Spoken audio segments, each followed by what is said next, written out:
So let's now go towards Johannesburg and let's look at a vertical aerial photograph of Johannesburg. So here what we're seeing is we're seeing Johannesburg, and we're looking at Johannesburg as seen from above. And notice now in the insert map what Johannesburg looks like on the topographic map, and let's compare it to what we see on the aerial photograph. Now let's go a bit closer, and now we're going to go to Carlton Centre, which is roughly about this in the CBD of Johannesburg. And notice here again it's a vertical aerial photograph, and what we're seeing is we're seeing directly above, and notice how the buildings are standing out.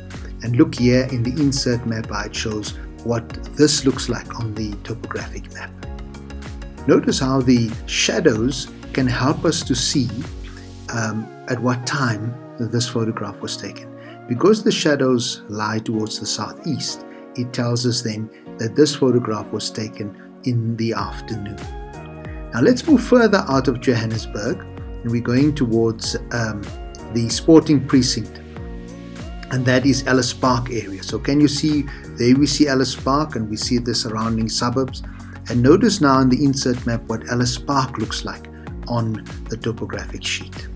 Now let's move further, and we want to now look at, instead of a vertical aerial photograph, let's look now at an oblique aerial photograph, a high oblique aerial photograph. Can you see, we don't see much of the horizon, but what the advantage of an oblique aerial photograph is that we can see the heights of buildings. And so we can see there are tall buildings. We see Carlton Centre, there's the tallest building in the picture to the right. And notice how the tall buildings then stand out much bigger closer to the camera, and they become smaller as you move further away from the camera. And notice how the tall buildings block out whatever's behind. And so then you'll need to have a map with you to see what's behind the building, so that you can make a comparison between the map and the photograph. Notice here too that the shadow is lying towards the southeast, and so therefore this photograph was taken in the afternoon. Now let's go back to Ellis Park Stadium. Now let's get a lower angle. And now can you see, now we're looking over the Jeppes area, and we're looking at the stadium itself. Now notice at the lower angle your horizon seems to be stretched out. Okay, our image is cropped so we're not seeing the full horizon, but you can see how in the foreground the buildings are tall, and in the background the buildings are much smaller, and you can see much more of the landscape because of a lower angle. And so therefore, can you see, with a low angle aerial photograph you can actually even get to see the horizon if the angle is correct.